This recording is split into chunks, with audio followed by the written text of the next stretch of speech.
प्राचीन मगध साम्राज्य के एक छोटे से गांव नालिका में सूर्य अपनी पहली किरणें बिखेरने लगा था। गांव के बाहरी छोर पर स्थित एक विशाल पीपल वृक्ष के नीचे एक युवक बैठा था। उसका नाम देवदत्त था। वह गांव के सबसे धनी व्यापारी अमर सिंह का पुत्र था, लेकिन उसके मन में शांति नहीं थी।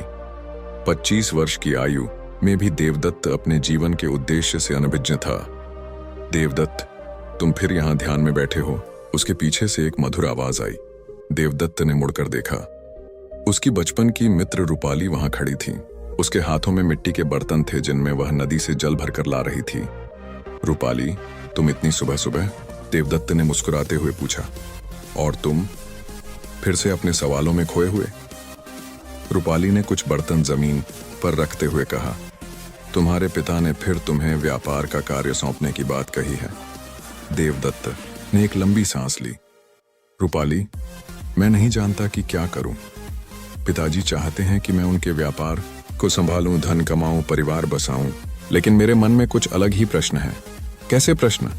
रूपाली ने जिज्ञासा से पूछा। यह जीवन क्यों है? दुख क्यों है? मृत्यु क्यों है? इन सब का क्या अर्थ है? रूपाली मुस्कुराई। तुम हमेशा से ही ऐसे विचित्र प्रश्न पूछते रहे हो। क्या इसलिए तुम तथागत बुद्ध के उपदेशों के बारे में सुनने राजगीर जाना चाहते हो? देवदत्त के चेहरे पर चमक आ गई। हाँ रूपाली, मैंने सुना है कि तथागत इन दिनों वेणुवन में रुके हुए हैं। लोग कहते हैं कि उनके उपदेशों ने हजारों लोगों के जीवन बदल दिए हैं। और तुम्हारे पिताजी इसके विरुद्ध हैं। वे कहते हैं कि बुद्ध के विचार क्षत्रियों और व्यापारियों के लिए नहीं हैं। वे चाहते हैं कि मैं अपना ध्यान केवल व्यापार पर केंद्रित करूं। रूपाली ने अपने मिट्टी के बर्तन उठाए। तुम्हें अपने हृदय की आवाज सुननी चाहिए देवदत्त, लेकिन अपने पिता का भी सम्मान करना चाहिए। देवदत्त ने सहमति में सिर हिलाया। मैं अपनी यात्रा शुरू करूंगा रूपाली। मैं तथागत से मिलूंगा और उनसे अपने प्रश्नों के उत्तर पाऊंगा। यात्रा का संकल्प सूर्य मध्याह्न पर था जब देवदत्त अपने घर लौटा। उसके पिता अमर सिंह अपने वाणिज्य कक्ष में कुछ हिसाब किताब में व्यस्त थे। पिताजी, देवदत्त ने विनम्रता से कहा, मुझे आपसे कुछ बात करनी है। अमर सिंह ने बिना ऊपर देखे ही कहा, कहो बेटा, लेकिन जल्दी। मुझे शाम तक पाटलिपुत्र के व्यापारियों को संदेश भेजना है। पिताजी, मैं कुछ समय के लिए राजगीर जाना चाहता हूं। देवदत्त ने साहस जुटाकर कहा। अमर सिंह ने अपना लेखन रोका और देवदत्त की ओर देखा। राजगीर किस लिए? वहां तथागत बुद्ध वेणुवन में है। मैं उनके उपदेश सुनना चाहता हूं। अमर सिंह का चेहरा कठोर हो गया। फिर वही बात। देवदत्त, इन सब भिक्षुओं और श्रमणों के चक्कर में पड़ने से क्या मिलेगा? हमारे पूर्वज सदियों से व्यापारी रहे हैं। हम वैश्य हैं। हमारा धर्म व्यापार करना, धन कमाना और दान देना है। लेकिन पिताजी, मेरे मन में बहुत से प्रश्न हैं। मैं जानना चाहता हूं कि प्रश्न तो सभी के मन में होते हैं। अमर सिंह ने अपने हाथ हवा में लहराते हुए कहा, लेकिन जीवन को चलाने के लिए कर्म करना होता है। सुनो, राजगीर जाओ तो, लेकिन व्यापार के लिए। वहां वस्त्रों की एक बड़ी मंडी लगने वाली है। तुम वहां जाओ और हमारे लिए कुछ अच्छे रेशमी वस्त्र खरीदो। देवदत्त ने दबी आवाज में कहा। और यदि मैं वहां तथागत के दर्शन करूं तो? अमर सिंह ने एक लंबी सांस ली। देवदत्त, तुम मेरे इकलौते पुत्र हो। तुम्हारी माता के चले जाने के बाद मैंने अकेले तुम्हें पाला है। मैं नहीं चाहता कि तुम इन श्रमणों के विचारों से प्रभावित होकर घर त्याग दो। देवदत्त ने अपने पिता के कंधे पर हाथ रखा। पिताजी, मैं आपका घर कभी नहीं छोड़ूंगा। मैं केवल ज्ञान प्राप्त करना चाहता हूं।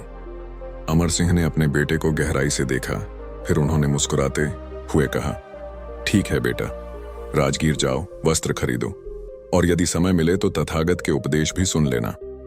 लेकिन याद रखो, तुम्हारा मुख्य कार्य व्यापार है। देवदत्त ने प्रसन्नता से अपने पिता को प्रणाम किया।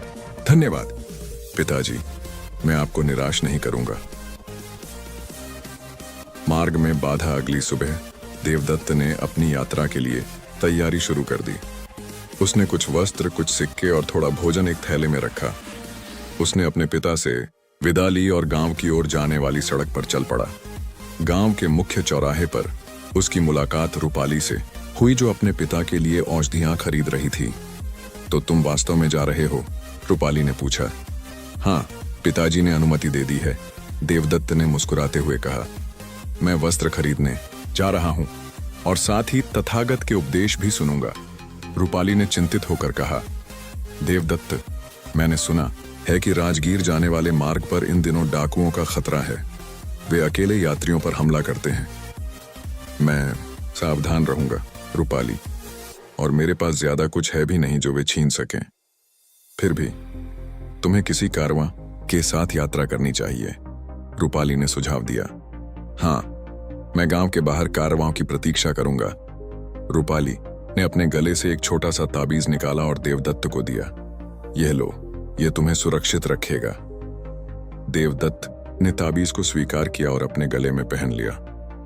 धन्यवाद रूपाली, मैं जल्द ही लौटूंगा और तुम्हें तथागत के सभी उपदेश सुनाऊंगा। गांव के बाहर देवदत्त को पता चला कि अगला कारवां केवल 3 दिन बाद जाएगा। उसके पास 2 विकल्प थे, या तो प्रतीक्षा करे या अकेले यात्रा करे। देवदत्त ने सोचा 3 दिन की प्रतीक्षा बहुत लंबी होगी और उसने अकेले ही जाने का निर्णय लिया। देवदत्त ने अपनी यात्रा शुरू की। पहले दिन उसने लगभग 20 मील की दूरी तय की। शाम को वह एक छोटे से गांव में पहुंचा जहां उसने एक सराय में रात बिताई। अगले दिन सुबह देवदत्त ने अपनी यात्रा फिर से शुरू की। मार्ग अब घने जंगल से होकर गुजर रहा था। दोपहर के समय जब वह एक सुनसान स्थान पर था, उसने पीछे से आती हुई घोड़ों की आवाज सुनी। देवदत्त ने मुड़कर देखा और 3 सवारों को अपनी ओर आते देखा। उनके चेहरे पर कपड़े बंधे थे और उनके हाथों में तलवारें थीं। देवदत्त का दिल धड़क उठा। वे डाकू थे। देवदत्त ने भागने की कोशिश की, लेकिन डाकू तेजी से उसके पास पहुंच गए। तुम्हारे पास जो कुछ भी है हमें दे दो, उनमें से एक ने कहा। देवदत्त ने अपना थैला उनके सामने फेंक दिया। इसमें बहुत कुछ नहीं है, केवल कुछ वस्त्र और थोड़े से सिक्के। डाकुओं ने थैले को खोला और उसमें से सिक्के निकाले। इतना ही है? उनमें से एक ने पूछा। हाँ, मैं केवल एक साधारण यात्री हूं, देवदत्त ने कहा। डाकुओं ने उसे संदेह से देखा। उनमें से एक ने देवदत्त के गले में पहने ताबीज को देखा। यह क्या है? उसने ताबीज की ओर इशारा करते हुए पूछा। यह मेरी मित्र का दिया हुआ है, देवदत्त ने कहा। इसे भी निकालो, डाकू ने आदेश दिया। देवदत्त अनिच्छा से ताबीज को हटाने लगा। तभी जंगल के मार्ग से कुछ लोगों के आने की आवाज सुनाई दी। एक बड़ा कारवां आ रहा था। डाकू घबरा गए। चलो यहां से निकलते हैं, उनमें से एक ने कहा, और वे तीनों अपने सिक्के और देवदत्त का थैला लेकर जंगल में भाग गए। देवदत्त ने राहत की सांस ली। उसका धन तो चला गया था, लेकिन कम से कम उसकी जान बच गई थी, और उसके पास अभी भी रूपाली का दिया हुआ ताबीज था। कारवां देवदत्त के पास पहुंचा। उसमें कई व्यापारी, उनके नौकर और कुछ साधारण यात्री थे। एक बूढ़े व्यापारी ने देवदत्त को देखा और अपना घोड़ा रोक लिया। युवक, तुम अकेले क्यों यात्रा कर रहे हो? क्या तुम्हें पता नहीं कि यह मार्ग खतरनाक है? बूढ़े व्यापारी ने पूछा। देवदत्त ने अपनी स्थिति बताई। बूढ़े व्यापारी ने दया दिखाते हुए कहा, हमारे साथ आओ, हम भी राजगीर जा रहे हैं, और अगर तुम वस्त्र खरीदने जा रहे हो तो मैं तुम्हें कुछ अच्छे संपर्क दे सकता हूं। देवदत्त ने कृतज्ञता व्यक्त की और कारवां के साथ अपनी यात्रा जारी रखी। राजगीर में आगमन 3 दिन की यात्रा के बाद कारवां राजगीर पहुंचा। राजगीर मगध साम्राज्य की प्राचीन राजधानी थी और अब भी एक प्रमुख व्यापारिक केंद्र था। शहर 5 पहाड़ियों से घिरा हुआ था और इसके चारों ओर एक विशाल प्राचीर था। कारवां मुख्य द्वार से शहर में प्रवेश करता है। देवदत्त अपने बूढ़े साथी धर्मपाल के साथ था, जो एक अनुभवी व्यापारी थे। राजगीर में तुम्हारा स्वागत है देवदत्त, धर्मपाल ने कहा। यह शहर बहुत प्राचीन है और इसका इतिहास समृद्ध है। यहाँ के लोग व्यापार, कला और ज्ञान में अग्रणी हैं। धन्यवाद धर्मपाल जी, देवदत्त ने कहा। क्या आप जानते हैं कि तथागत बुद्ध कहाँ उपदेश दे रहे हैं? हाँ, वे वेणुवन में हैं, जो शहर के उत्तर में स्थित है। राजा बिंबिसार ने यह उद्यान बुद्ध और उनके भिक्षुओं को दान में दिया था। देवदत्त ने शहर के उत्तरी भाग की ओर देखा। मैं वहां जाना चाहता हूं। पहले हमें तुम्हारे ठहरने की व्यवस्था करनी होगी, धर्मपाल ने कहा। मेरा एक मित्र यहाँ एक सराय चलाता है, वहां तुम कम कीमत पर रह सकते हो। देवदत्त ने सहमति में सिर हिलाया। और वस्त्र मंडी कहाँ लगती है? वह 2 दिन बाद शुरू होगी, शहर के मध्य में, धर्मपाल ने बताया। मैं तुम्हें वहां ले जाऊंगा और कुछ अच्छे व्यापारियों से मिलवाऊंगा। लेकिन अभी चलो मेरे मित्र की सराय में चलते हैं। वे शहर के संकीर्ण गलियों से होकर गुजरे। शहर जीवंत था, लोगों, दुकानों और मंदिरों से भरा हुआ।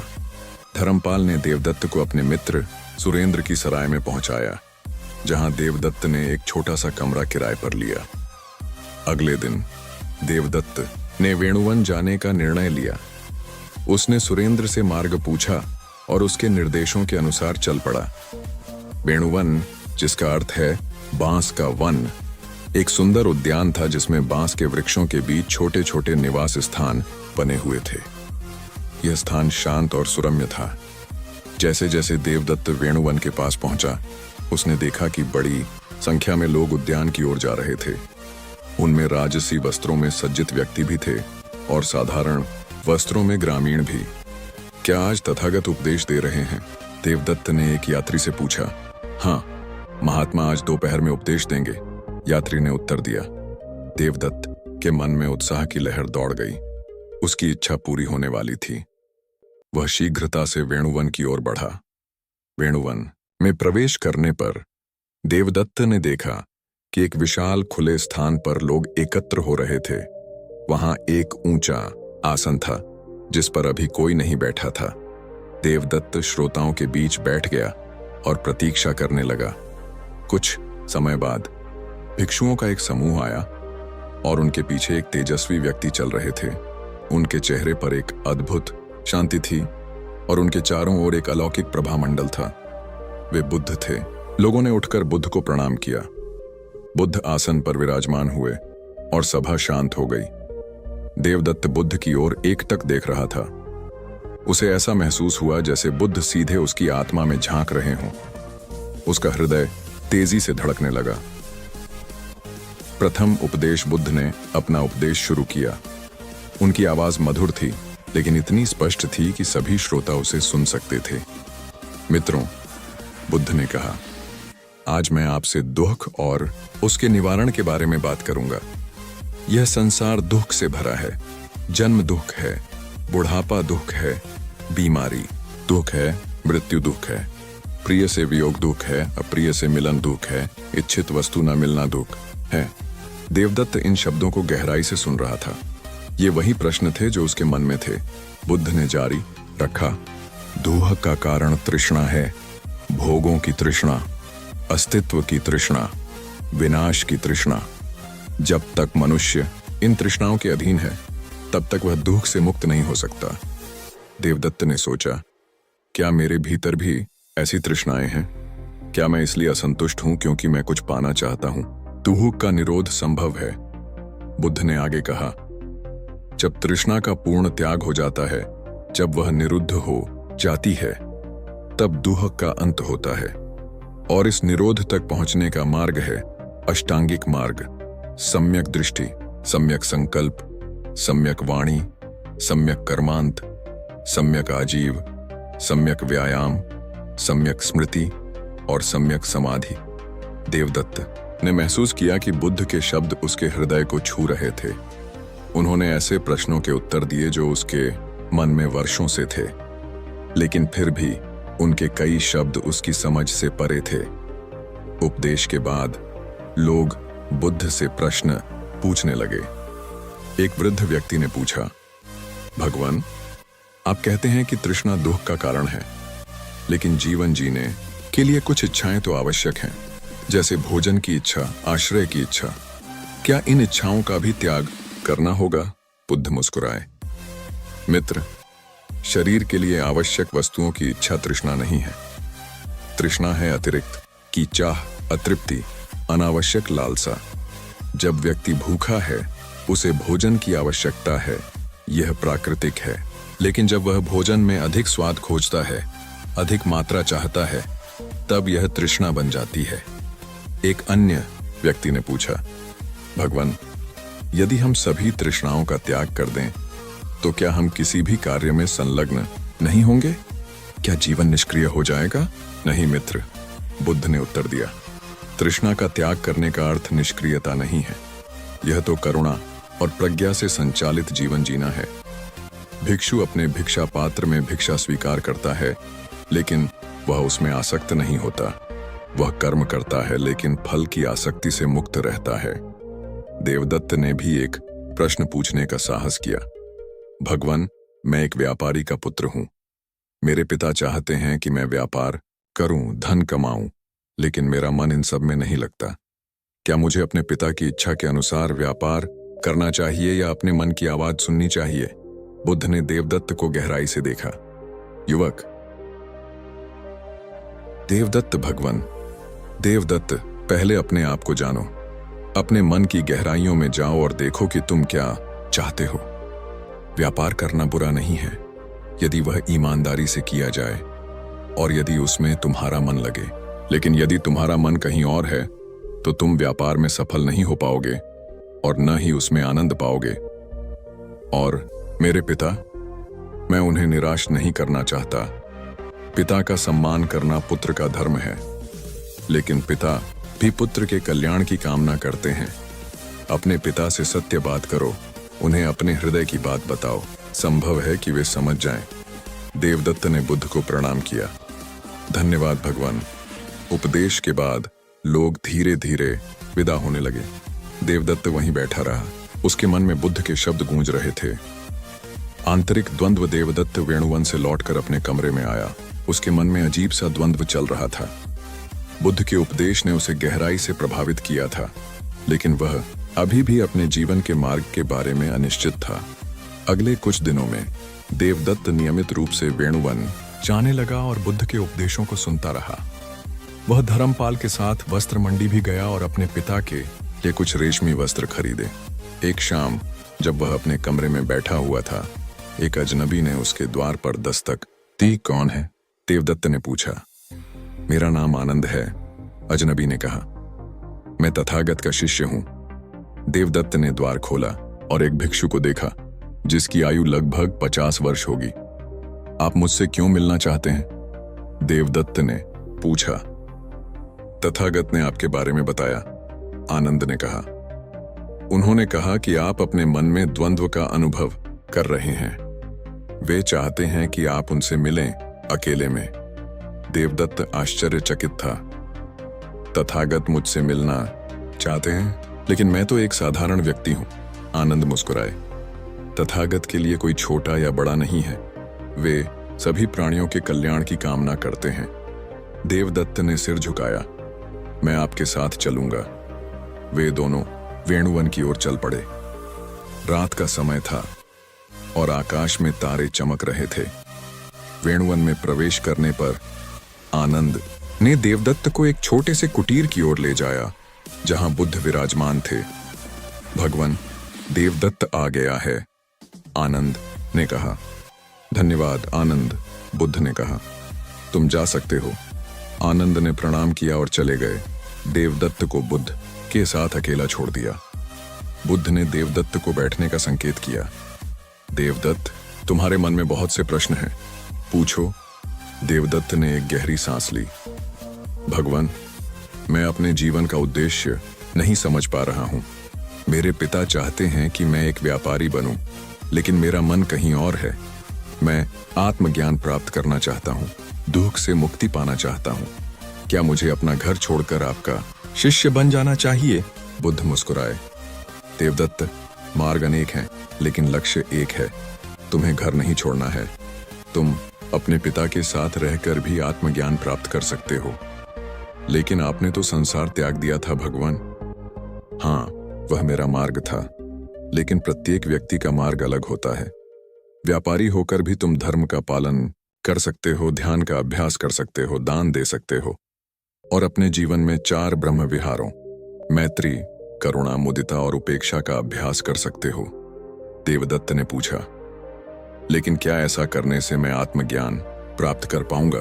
ज्ञान किसी विशेष वेश या स्थिति में नहीं है देवदत्त, यह तो आंतरिक जागरूकता है। यदि तुम अपने कर्मों में सावधान रहो, अपने मन पर नियंत्रण रखो और सत्य को जानने का प्रयास करो, तो तुम निश्चित रूप से ज्ञान प्राप्त करोगे। देवदत्त ने अपने दिल में एक हल्कापन महसूस किया। भगवान, आपके शब्द मेरे हृदय को शांति देते हैं। मैं अपने पिता के पास लौटूंगा और उनके साथ रहकर ही धर्म का पालन करूंगा। बुद्ध ने अपना हाथ देवदत्त के सिर पर रखा। देवदत्त, जब तुम अपने गांव लौटो तो वहां के लोगों को भी धर्म के मार्ग पर चलने में सहायता करना। ज्ञान बांटने से बढ़ता है। जी भगवान, देवदत्त ने कहा, मैं आपके उपदेशों को अपने साथ ले जाऊंगा और उन्हें अपने गांव के लोगों के साथ बांटूंगा। अब जाओ। देवदत्त, बुद्ध ने कहा, और याद रखो, तुम्हारे भीतर ही बुद्धत्व का बीज है। उसे सींचो और वह अवश्य फलेगा फूलेगा। देवदत्त ने बुद्ध को प्रणाम किया और वेणुवन से बाहर निकल गया। आकाश में चांद चमक रहा था और देवदत्त के मन में एक नई आशा का संचार हो रहा था। वह अब अपने गांव लौटने के लिए तैयार था, अपने पिता से मिलने के लिए और अपने जीवन का एक नया अध्याय शुरू करने के लिए।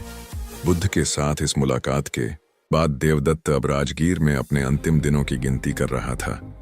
उसके मन में अब स्पष्टता थी और उसका दिल हल्का महसूस कर रहा था। वह अपने गांव लौटकर अपने पिता के व्यापार में सहायता करेगा, लेकिन साथ ही वह बुद्ध के उपदेशों का पालन भी करेगा और अपने गांव के लोगों को भी धर्म के मार्ग पर चलने में सहायता करेगा। वह अगले दिन अपनी वापसी की यात्रा शुरू करने वाला था, अपने साथ न केवल रेशमी वस्त्र बल्कि बुद्ध के उपदेशों का अमूल्य खजाना भी लेकर, जो उसके राजगीर से निकलते समय सूरज की पहली किरणें आकाश में फैल रही थीं। देवदत्त एक व्यापारियों के कारवां के साथ अपने गांव नालिका की ओर प्रस्थान कर चुका था। उसके वापसी के थैले में कीमती रेशमी वस्त्र थे जो उसने अपने पिता के लिए खरीदे थे, लेकिन इससे भी अधिक कीमती था वह ज्ञान और अनुभव जिसे वह अपने साथ ले जा रहा था। देवदत्त, तुम बहुत शांत लग रहे हो, कारवां का नेतृत्व कर रहे एक वृद्ध व्यापारी ने कहा। राजगीर में तुम्हारी यात्रा सफल रही? देवदत्त मुस्कुराया। हाँ, मैंने अपने पिता के लिए अच्छे वस्त्र खरीदे हैं, लेकिन मुझे वहां वह भी मिला जिसकी मुझे सबसे अधिक आवश्यकता थी, जीवन का मार्ग। वृद्ध व्यापारी ने उत्सुकता से पूछा, क्या तुमने तथागत के दर्शन किए? हाँ, और उन्होंने मुझे एक ऐसा दर्शन दिया जो मेरे जीवन को बदल देगा। देवदत्त ने बुद्ध के साथ अपनी विशेष मुलाकात का वर्णन किया। कारवां धीरे धीरे आगे बढ़ रहा था। मार्ग पर वे अन्य यात्रियों, साधुओं और भिक्षुओं से मिले। रात्रि विश्राम के दौरान देवदत्त अक्सर आग के पास बैठकर अपने सहयात्रियों के साथ बुद्ध के उपदेशों पर चर्चा करता था। दूसरे दिन दोपहर में जब वे एक घने जंगल से गुजर रहे थे, अचानक कुछ सशस्त्र डाकुओं ने कारवां पर हमला कर दिया। यात्री भयभीत हो गए और अपना सामान बचाने के लिए इधर उधर भागने लगे। सब लोग शांत रहे। देवदत्त ने अचानक आगे आकर कहा। वह डाकुओं के सामने बिना किसी हथियार के खड़ा हो गया। तुम मौत से नहीं डरते? डाकुओं के नेता ने व्यंग्य से पूछा। देवदत्त शांत रहा। मैं मृत्यु से नहीं डरता, क्योंकि मृत्यु तो केवल एक परिवर्तन है। मैं तुमसे भी नहीं डरता, क्योंकि मुझे पता है कि तुम्हारे भीतर भी बुद्धत्व का बीज है। डाकुओं का नेता एक क्षण के लिए भ्रमित हुआ। बुद्धत्व? तुम क्या बकवास कर रहे हो? हमारे पास सारा सामान छोड़ दो, वरना अपनी जान गंवा दोगे। देवदत्त मुस्कुराया। हम अपना सामान दे देंगे, लेकिन क्या तुम कुछ क्षण मेरी बात सुनोगे? डाकुओं के नेता ने अविश्वास से देवदत्त को देखा, लेकिन कुछ अजीब कारण से वह अपनी तलवार नीचे कर अपने साथियों को रुकने का इशारा किया। देवदत्त ने शांत स्वर में बात शुरू की। मैं राजगीर से आ रहा हूं, जहां मैंने तथागत बुद्ध के दर्शन किए। उन्होंने मुझे सिखाया कि हमारे सभी दुखों का मूल कारण हमारी तृष्णाएं हैं। भोग की तृष्णा, अस्तित्व की तृष्णा और विनाश की तृष्णा। डाकुओं ने उत्सुकता से सुनना जारी रखा और देवदत्त ने आगे कहा, तुम लोग हमारा सामान इसलिए छीनना चाहते हो क्योंकि तुम मानते हो कि इससे तुम्हें सुख मिलेगा। लेकिन क्या तुम्हें पिछली बार के लूट के बाद वास्तव में शांति मिली थी?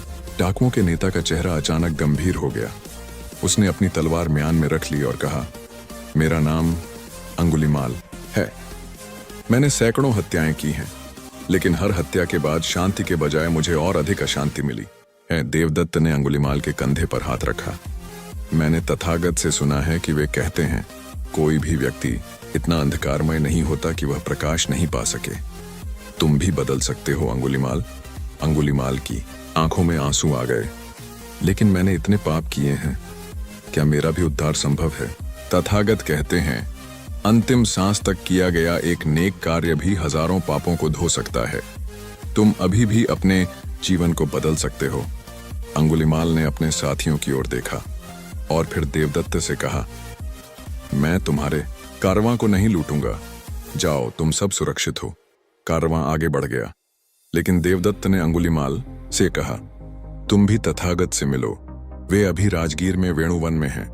वे तुम्हें नया जीवन देंगे। अंगुलीमाल ने सिर झुकाकर कहा, शायद मैं जाऊंगा।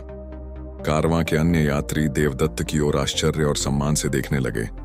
उसके बिना हथियार के डाकुओं का सामना करने का साहस और उनके हृदय परिवर्तन करने की क्षमता ने सभी को प्रभावित किया था। गृह प्रत्यावर्तन 3 दिन की यात्रा के बाद कारवां नालिका के पास पहुंच गया। देवदत्त की आंखें अपने परिचित गांव को देखकर चमक उठीं। वह शीघ्रता से अपने घर की ओर बढ़ा। घर के द्वार पर पहुंचते ही उसने देखा कि रूपाली बाहर खड़ी थी, जैसे वह उसकी प्रतीक्षा कर रही हो। देवदत्त, तुम लौट आए। रूपाली आनंद से चिल्लाई। मुझे लगा कि तुम कभी वापस नहीं आओगे। देवदत्त मुस्कुराया। मैंने तुमसे कहा था रूपाली, मैं अवश्य लौटूंगा। क्या तुमने तथागत के दर्शन किए? रूपाली ने उत्सुकता से पूछा। हाँ, और उन्होंने मेरे जीवन को बदल दिया है। देवदत्त ने अपनी यात्रा के अनुभव साझा किए। इसी समय अमर सिंह अपने व्यापारिक कक्ष से बाहर आए। उन्होंने अपने बेटे को देखा और तेजी से उसकी ओर आए। देवदत्त, तुम कुशल से लौट आए। अमर सिंह ने अपने बेटे को गले लगाते हुए कहा, क्या तुम रेशमी वस्त्र ला सके? देवदत्त ने अपना थैला खोला और उसमें से सुंदर रेशमी वस्त्र निकाले। हाँ पिताजी, राजगीर की मंडी से सबसे अच्छे वस्त्र चुने हैं। अमर सिंह प्रसन्न हुए। शाबाश बेटा, तुमने अच्छी खरीदारी की है। ये वस्त्र हमें अच्छा मुनाफा देंगे। देवदत्त ने अपने पिता की आंखों में देखा। पिताजी, मुझे आपसे कुछ और भी बात करनी है। अमर सिंह ने अपने बेटे के चेहरे पर एक नया भाव देखा। अंदर आओ बेटे, हम बैठकर बात करेंगे। घर के अंदर देवदत्त ने अपने पिता और रूपाली के सामने वह सब वर्णित किया जो उसने राजगीर में देखा और सीखा था। उसने बुद्ध के उपदेशों के बारे में बताया, उनसे अपनी विशेष मुलाकात का वर्णन किया और अंगुलीमाल के साथ अपने अनुभव की कहानी सुनाई। अमर सिंह ने गंभीरता से अपने बेटे को सुना। जब देवदत्त ने अपनी बात समाप्त की तो अमर सिंह ने पूछा, तो अब तुम क्या करना चाहते हो बेटा? क्या तुम भिक्षु बनकर तथागत के साथ जाना चाहते हो? देवदत्त ने मुस्कुराते हुए अपने पिता का हाथ पकड़ा। नहीं पिताजी, तथागत ने मुझे सिखाया कि मैं यहीं रहकर आपके साथ व्यापार करते हुए भी धर्म का पालन कर सकता हूं। मैं आपका व्यापार संभालूंगा, लेकिन उसे ईमानदारी, करुणा और प्रज्ञा के साथ चलाऊंगा। अमर सिंह की आंखों में आंसू आ गए। बेटा, तुमने मुझे बहुत प्रसन्न किया है। मुझे डर था कि तुम हमें छोड़कर चले जाओगे। पिताजी, तथागत ने मुझे बताया कि ज्ञान किसी विशेष वेश या स्थिति में नहीं है, यह तो हमारे भीतर ही है। मैं यहाँ रहकर आपके साथ, अपने गांव के लोगों के साथ सत्य का मार्ग साझा करूंगा। रूपाली, जो अब तक चुपचाप सुन रही थी, बोली, देवदत्त, क्या तुम हमें भी तथागत के उपदेश सिखाओगे? देवदत्त ने सहमति में सिर हिलाया। हाँ रूपाली, बुद्ध ने मुझसे कहा था कि ज्ञान बांटने से बढ़ता है। मैं अपने सीखे नए मार्ग की शुरुआत अगले कुछ दिनों में देवदत्त ने अपने पिता के व्यापार में सक्रिय रूप से भाग लेना शुरू किया। उसने व्यापार के तरीकों को समझने का प्रयास किया और अपने पिता की मदद करने लगा। एक दिन जब अमर सिंह और देवदत्त अपनी दुकान में थे, एक कृषक आया जिसे अपनी फसल के लिए बीज खरीदने थे। इस बार हम अपनी कीमतों को थोड़ा बढ़ा सकते हैं, अमर सिंह ने धीरे से देवदत्त से कहा। वर्षा अच्छी नहीं हुई है और बीजों की कमी है। देवदत्त ने अपने पिता की ओर देखा और फिर कृषक की ओर। पिताजी, यदि हम कीमतें बढ़ाएंगे तो इस गरीब कृषक को अधिक कठिनाई होगी। क्या हम उसकी सहायता नहीं कर सकते? अमर सिंह कुछ देर सोचते रहे। लेकिन व्यापार में हमें लाभ भी तो देखना होता है बेटा। हाँ पिताजी, लेकिन बुद्ध ने कहा है कि सच्चा लाभ वह है जो दूसरों को भी लाभ पहुंचाए। यदि हम इस कृषक को उचित मूल्य पर बीज देंगे तो वह अच्छी फसल उगाएगा और हमारे पास अगली बार अधिक अनाज बेचने आएगा। अमर सिंह ने अपने बेटे की बात पर विचार किया और फिर मुस्कुराए। तुम्हारी बात में दम है बेटा, हम उचित मूल्य पर ही बीज देंगे। कृषक को जब यह पता चला कि उसे बाजार भाव से कम कीमत पर बीज मिल रहे हैं तो वह बहुत प्रसन्न हुआ। आपका बहुत बहुत धन्यवाद श्रेष्ठी। आप सच्चे दयालु व्यापारी हैं। इसके बाद देवदत्त ने अपने पिता के व्यापार में कई परिवर्तन किए। उसने ईमानदारी और करुणा को व्यापार का आधार बनाया। उसने गरीबों को उधार देना शुरू किया बिना किसी ब्याज के और उन्हें वापस भुगतान के लिए पर्याप्त समय दिया। शुरू में अमर सिंह को इन परिवर्तनों पर संदेह था। देवदत्त, इस तरह हम कभी अमीर नहीं बनेंगे। उन्होंने एक दिन चिंता व्यक्त की। पिताजी, क्या हमें इतने धन की आवश्यकता है? हमारे पास पर्याप्त भोजन है, अच्छा घर है और हम सुरक्षित हैं। इससे अधिक धन से हमें क्या मिलेगा? बुद्ध ने कहा है कि संतोष ही सबसे बड़ा धन है। धीरे धीरे अमर सिंह भी अपने बेटे के विचारों से प्रभावित होने लगे। उन्होंने देखा कि उनका व्यापार कम नहीं बल्कि बढ़ रहा था। लोग उनकी ईमानदारी और दयालुता के कारण उनसे व्यापार करना पसंद करते थे। संघ की स्थापना एक शाम गांव के पीपल वृक्ष के नीचे देवदत्त कुछ लोगों के साथ बैठा था। वह उन्हें बुद्ध के उपदेश सुना रहा था। तथागत कहते हैं कि सभी दुखों का मूल कारण तृष्णा है, देवदत्त ने बताया। हम चीजों को पाने की इच्छा रखते हैं और जब वे हमें नहीं मिलती तो हम दुखी होते हैं। यदि हम अपनी तृष्णाओं पर नियंत्रण रख सकें तो हम दुहक से मुक्त हो सकते हैं। लेकिन देवदत्त, एक व्यक्ति ने पूछा, हम अपनी तृष्णाओं पर कैसे नियंत्रण रख सकते हैं? तथागत ने अष्टांगिक मार्ग बताया है। देवदत्त ने उत्तर दिया, सम्यक दृष्टि, सम्यक संकल्प, सम्यक वाणी, सम्यक कर्मांत, सम्यक आजीव, सम्यक व्यायाम, सम्यक स्मृति और सम्यक समाधि। यदि हम इन 8 मार्गों का अनुसरण करें तो हम अपने मन पर नियंत्रण रख सकते हैं और तृष्णाओं से मुक्त हो सकते हैं। रूपाली, जो समूह में थी, ने पूछा, क्या तुम हमें ध्यान का अभ्यास सिखा सकते हो देवदत्त? तथागत कैसे ध्यान करते हैं? देवदत्त ने मुस्कुराते हुए कहा, हाँ रूपाली, मैं तुम्हें आनापान सती श्वास पर ध्यान सिखा सकता जो बुद्ध द्वारा सिखाया गया एक बुनियादी ध्यान है। इस तरह देवदत्त ने अपने गांव में एक छोटे से संघ की स्थापना की, जहां लोग नियमित रूप से मिलते थे, बुद्ध के उपदेशों पर चर्चा करते थे और साथ में ध्यान का अभ्यास करते थे। कुछ ही समय में इस संघ की प्रसिद्धि आसपास के गांवों में भी फैल गई। लोग नालिका आने लगे देवदत्त से मिलने और उससे बुद्ध के उपदेश सुनने के लिए।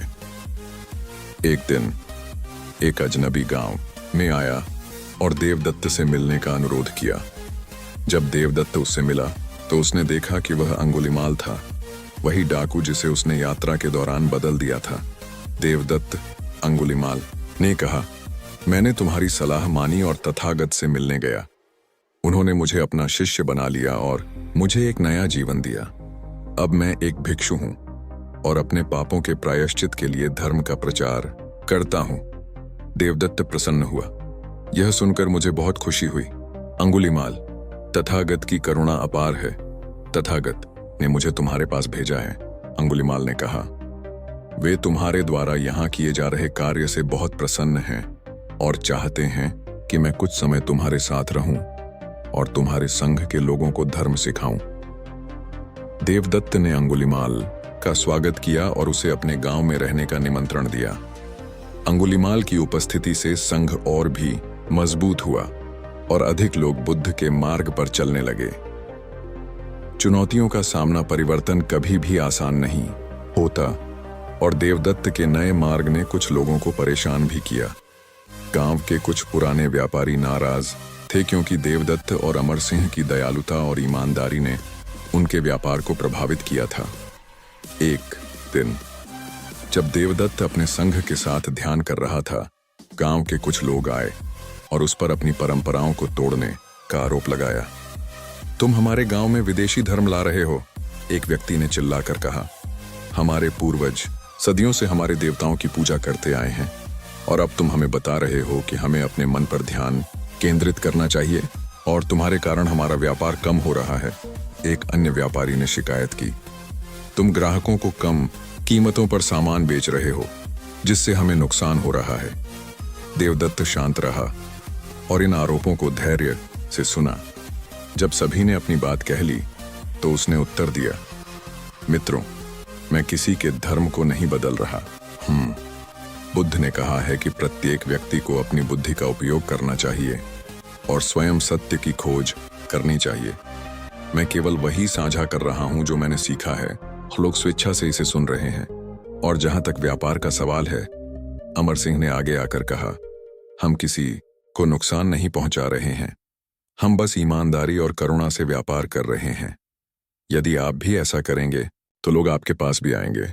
हालांकि कुछ लोग अभी भी नाराज थे, लेकिन अधिकांश ग्रामीणों ने देवदत्त और अमर सिंह का समर्थन किया। वे देख रहे थे कि गांव में एक सकारात्मक परिवर्तन आ रहा था। लोग अधिक दयालु और सहयोगी हो रहे थे, झगड़े कम हो रहे थे और एक नई शांति का वातावरण बन रहा था। एक और चुनौती तब आई जब गांव में सूखा पड़ा, फसलें बर्बाद हो गईं और कई कृषक भूख और गरीबी का सामना कर रहे थे। इस कठिन समय में देवदत्त ने अपने पिता से बात की।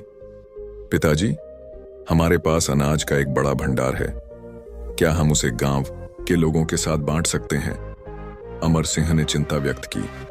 बेटा, यदि हम अपना सारा अनाज बांट देंगे तो हमारे लिए क्या बचेगा? और यदि सूखा लंबे समय तक रहा तो हम क्या करेंगे? देवदत्त ने अपने पिता का हाथ पकड़ा। पिताजी, बुद्ध ने कहा है कि दान सबसे बड़ा पुण्य है और वे यह भी कहते हैं कि जो देता है उसे मिलता भी है। मुझे विश्वास है कि यदि हम अपने साथियों की सहायता करेंगे तो हमारी भी सहायता होगी। अमर सिंह ने अपने बेटे की आंखों में विश्वास देखा और सहमति दे दी। उन्होंने अपने अनाज के भंडार को गांव के लोगों के साथ बांटना शुरू किया, खासकर उन परिवारों के साथ जिनकी स्थिति सबसे खराब थी। इस कार्य से देवदत्त और उसके पिता की प्रतिष्ठा और भी बढ़ गई। लोगों ने देखा कि वे न केवल बुद्ध के उपदेशों के बारे में बात करते हैं, बल्कि उन्हें अपने जीवन में भी उतारते हैं। प्रज्ञा का विकास जैसे जैसे समय बीतता गया, देवदत्त के बौद्ध ज्ञान और अनुभव में वृद्धि होती गई। वह अब केवल बुद्ध के उपदेशों को दोहराने के बजाय उन्हें गहराई से समझने लगा था और अपने शब्दों में समझा सकता था। एक दिन जब वह अपने संघ के सदस्यों के साथ बैठा था, एक वृद्ध ब्राह्मण आया और उसने देवदत्त से एक कठिन प्रश्न पूछा। मैंने सुना है कि तुम बुद्ध के उपदेशों का प्रचार करते हो, ब्राह्मण ने कहा। मुझे बताओ, यदि सब कुछ अनित्य है जैसा कि बुद्ध कहते हैं, तो क्या सत्य भी अनित्य है? और यदि हाँ, तो फिर सत्य की खोज का क्या अर्थ है? देवदत्त ने कुछ क्षण शांति से इस प्रश्न पर विचार किया। फिर उसने उत्तर दिया, ब्राह्मण जी, जब बुद्ध कहते हैं कि सब कुछ अनित्य है, तो वे संसार की वस्तुओं, भावनाओं और विचारों की बात करते हैं।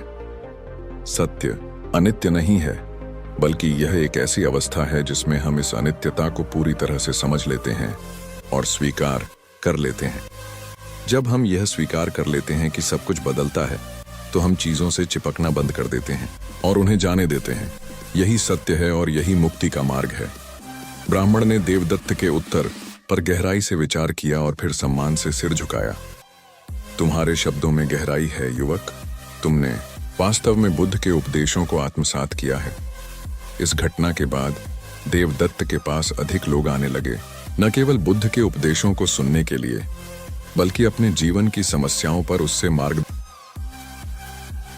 एक अन्य दिन गांव के एक युवक ने, जिसकी हाल ही में शादी हुई थी, देवदत्त से पूछा, देवदत्त, बुद्ध कहते हैं कि आसक्ति दुख का कारण है, लेकिन मैं अपनी पत्नी से बहुत प्यार करता हूं। क्या यह प्यार भी आसक्ति है? क्या मुझे अपनी पत्नी से प्यार नहीं करना चाहिए? देवदत्त ने मुस्कुराते हुए उत्तर दिया, मित्र, प्यार और आसक्ति में अंतर है। प्यार किसी के प्रति शुभ भावना है, उसके सुख की कामना है। आसक्ति है किसी वस्तु या व्यक्ति को अपना मानना, उस पर अधिकार जताना। तुम अपनी पत्नी से प्यार करो, उसकी खुशी चाहो, लेकिन उस पर अधिकार जताने का प्रयास मत करो। उसे एक स्वतंत्र व्यक्ति के रूप में सम्मान दो और तुम्हारा प्यार आसक्ति नहीं बल्कि मुक्त प्रेम होगा। युवक इस उत्तर से संतुष्ट हुआ और प्रणाम करके चला गया। इस तरह देवदत्त अपने गांव में एक मार्गदर्शक बन गया था, जिसकी बुद्धिमत्ता और करुणा की प्रशंसा सभी करते थे। पिता का परिवर्तन देवदत्त के परिवर्तन से सबसे अधिक प्रभावित उसके पिता अमर सिंह थे। वे देख रहे थे कि उनका बेटा, जिसके बारे में वे चिंतित थे, अब एक ज्ञानी और दयालु व्यक्ति बन गया था, जिसका सम्मान पूरे गांव में होता था। एक शाम जब देवदत्त और अमर सिंह अपने घर के छत पर बैठकर तारों को देख रहे थे, अमर सिंह ने अपने बेटे से कहा, देवदत्त, मुझे तुम पर गर्व है। तुमने मुझे दिखाया है कि धर्म और व्यापार एक साथ चल सकते हैं। तुमने मुझे एक नया दृष्टिकोण दिया है। देवदत्त ने अपने पिता का हाथ पकड़ा।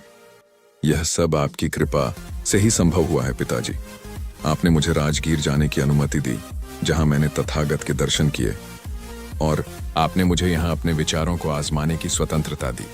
अमर सिंह ने आगे कहा, बेटा, मैं भी तुम्हारे संघ का सदस्य बनना चाहता हूं। मैं भी बुद्ध के मार्ग पर चलना चाहता हूं। देवदत्त प्रसन्नता से चौंक गया। सच में पिताजी, यह बहुत अच्छी बात है। हाँ बेटा, मैंने देखा है कि तुम्हारे जीवन में कितनी शांति और संतुष्टि है। मैं भी ऐसी ही शांति चाहता हूं। अगले दिन अमर सिंह भी संघ के साथ बैठे और ध्यान का अभ्यास किया। देवदत्त ने अपने पिता को बुद्ध के उपदेशों की विस्तृत व्याख्या की और उन्हें ध्यान की विधियां सिखाईं। धीरे धीरे अमर सिंह भी बदलने लगे। उनकी कठोरता कम हो गई और वे अधिक दयालु और उदार हो गए। उन्होंने अपने व्यापार के तरीकों में और भी सुधार किए और अपने धन का एक बड़ा हिस्सा दान में देना शुरू कर दिया। एक दिन अमर सिंह ने अपने बेटे से कहा, देवदत्त, मैं एक विचार रखता हूं। हमारे पास बहुत सारी भूमि खाली पड़ी है। क्यों न हम उस पर एक छोटा सा विहार बनाएं, जहां हमारा संघ मिल सके और जहां भिक्षु और यात्री रुक सकें। देवदत्त के चेहरे पर प्रसन्नता छा गई। यह एक अद्भुत विचार है पिताजी। हम तथागत को भी आमंत्रित कर सकते हैं जब वे इस क्षेत्र में आए। और इस तरह अमर सिंह और देवदत्त ने अपनी भूमि पर एक छोटे से विहार का निर्माण शुरू किया। गांव के कई लोगों ने स्वेच्छा से इस कार्य में सहायता की और कुछ ही महीनों में विहार तैयार हो गया। विहार एक सुंदर स्थान था, जिसमें एक बड़ा कक्ष था जहां लोग ध्यान और विचार विमर्श के लिए मिल सकते थे, और कई छोटे कक्ष थे जहां भिक्षु और यात्री रुक सकते थे। विहार के बीच में एक सुंदर उद्यान था, जिसमें एक बड़ा बोधि वृक्ष लगाया गया था। विहार के उद्घाटन के दिन पूरा गांव वहां एकत्र हुआ। अंगुलिमाल, जो अब एक सम्मानित भिक्षु था, ने विहार का आशीर्वाद दिया। यह विहार न केवल ध्यान और अध्ययन का स्थान होगा, अंगुलिमाल ने कहा, बल्कि यह शांति और करुणा का एक केंद्र होगा, जहां से बुद्ध के उपदेश चारों दिशाओं में फैलेंगे। इस अवसर पर देवदत्त ने घोषणा की, हम तथागत को इस विहार में आमंत्रित करेंगे। मैं स्वयं राजगीर जाऊंगा और उन्हें निमंत्रण दूंगा। सभी लोगों ने इस प्रस्ताव का स्वागत किया और उनके चेहरों पर खुशी की लहर दौड़ गई। वे बुद्ध के आगमन की प्रतीक्षा में थे, जिन्होंने अप्रत्यक्ष रूप से उनके गांव और उनके जीवन को बदल दिया था। इस प्रकार देवदत्त के जीवन में एक नया अध्याय शुरू हुआ। वह अब केवल एक व्यापारी नहीं था, बल्कि एक मार्गदर्शक भी था, जो अपने समुदाय को बुद्ध के मार्ग पर चलने में सहायता कर रहा था। जब सूरज डूबने लगा और विहार के ऊपर आकाश नारंगी और लाल रंग में डूब गया, देवदत्त ने एक गहरी सांस ली और अपने चारों ओर देखा। उसने महसूस किया कि वह अब भी यात्रा पर था, लेकिन यह यात्रा अब उसकी अकेली नहीं थी। यह यात्रा उसके पिता की, उसके गांव की और उन सभी लोगों की थी जिन्होंने बुद्ध के मार्ग को अपनाया था। वह अब राजगीर जाने और बुद्ध को अपने विहार में आमंत्रित करने की तैयारी कर रहा था। यह आगे की कहानी का विषय होगा। वसंत का आगमन हो चुका था। नालिका के खेतों में सरसों के पीले फूल खिले थे और आम के पेड़ों पर बौर आने शुरू हो गए थे। देवदत्त अपनी दूसरी राजगीर यात्रा की तैयारी में व्यस्त था। इस बार वह अकेला नहीं जा रहा था। उसके साथ उसके पिता अमर सिंह और गांव के 5 अन्य सदस्य थे, जिन्होंने संघ में सक्रिय भागीदारी निभाई थी। क्या तुम्हें लगता है कि तथागत हमारे आमंत्रण को स्वीकार करेंगे? रूपाली ने पूछा, जो अब देवदत्त के संघ की एक प्रमुख सदस्य थी और इस यात्रा में भी शामिल थी। देवदत्त ने मुस्कुराते हुए कहा, मैं नहीं जानता रूपाली। तथागत के पास हजारों अनुयायी हैं और वे सभी उन्हें अपने यहाँ आमंत्रित करना चाहते हैं, लेकिन मुझे विश्वास है कि वे हमारे हृदय की भावना को समझेंगे। अमर सिंह, जो अब अपने बेटे के प्रति अत्यधिक सम्मान रखते थे, ने कहा, मैंने हमारे विहार में तथागत और उनके भिक्षुओं के लिए विशेष प्रबंध किए हैं। मैं चाहता हूं कि वे नालिका में आरामदायक महसूस करें। यात्रा की सुबह संघ के सदस्यों ने नए बने विहार में एकत्र होकर प्रार्थना की। अंगुलीमाल, जो अभी भी गांव में रुके हुए थे, ने उन्हें आशीर्वाद दिया। मित्रों, तुम जिस कार्य के लिए जा रहे हो वह अत्यंत महत्वपूर्ण है, अंगुलीमाल ने कहा। तुम केवल तथागत को आमंत्रित करने नहीं जा रहे हो, बल्कि तुम धर्म के प्रकाश को और अधिक फैलाने का माध्यम बन रहे हो। देवदत्त और उसके साथियों ने अंगुलीमाल को प्रणाम किया और अपनी यात्रा शुरू की। इस बार वे एक बड़े कारवां के साथ यात्रा कर रहे थे, जिससे मार्ग सुरक्षित था। 3 दिन की यात्रा के बाद वे राजगीर पहुंचे। शहर पहले से भी अधिक व्यस्त और जीवंत लग रहा था। राजगीर अब बौद्ध धर्म का एक प्रमुख केंद्र बन चुका था और हर दिन दूर दूर से लोग तथागत के दर्शन करने आते थे। देवदत्त ने अपने साथियों को शहर में एक सराय में ठहराया और स्वयं वेणुवन की ओर चल दिया। जैसे जैसे वह वेणुवन के पास पहुंचा, उसे अपनी पिछली यात्रा की याद आई। कैसे वह अकेला और भ्रमित था और कैसे बुद्ध के उपदेशों ने उसके जीवन को बदल दिया था। वेणुवन में प्रवेश करते ही देवदत्त ने देखा कि वहां बहुत अधिक भीड़ थी। सैकड़ों भिक्षु और उपासक बुद्ध के उपदेशों को सुनने के लिए एकत्र हुए थे। देवदत्त ने एक भिक्षु से पूछा, क्या मैं आनंद भिक्षु से मिल सकता हूं? मैं तथागत को एक संदेश देना चाहता हूं। भिक्षु ने उसे आनंद के कुटीर की ओर निर्देशित किया। जब देवदत्त वहां पहुंचा तो उसने आनंद को बाहर बैठे देखा। नमस्कार भंते, देवदत्त ने प्रणाम करते हुए कहा। क्या आप मुझे पहचानते हैं? आनंद ने मुस्कुराते हुए कहा, हाँ देवदत्त, तुम वही युवक हो जिसे मैं एक बार रात्रि में तथागत के पास ले गया था। मुझे याद है, तुम्हारे मन में बहुत से प्रश्न थे।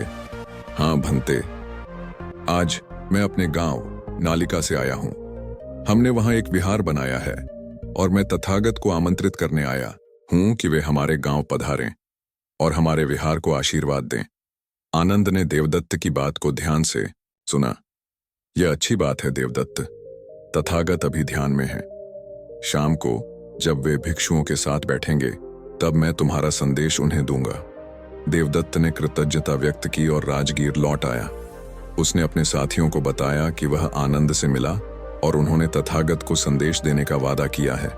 उस शाम जब देवदत्त और उसके साथी सराय में बैठे थे, एक भिक्षु आया और कहा, क्या आप में से कोई देवदत्त है? तथागत आपको बुला रहे हैं। देवदत्त के हृदय की धड़कन तेज हो गई। वह तुरंत उठा और भिक्षु के साथ चल दिया। वेणुवन में बुद्ध अपने कुटीर के बाहर एक चटाई पर बैठे थे। देवदत्त उनके सामने प्रणाम करके बैठ गया। तो देवदत्त, बुद्ध ने शांत स्वर में कहा, तुम अपने गांव से मुझे आमंत्रित करने आए हो?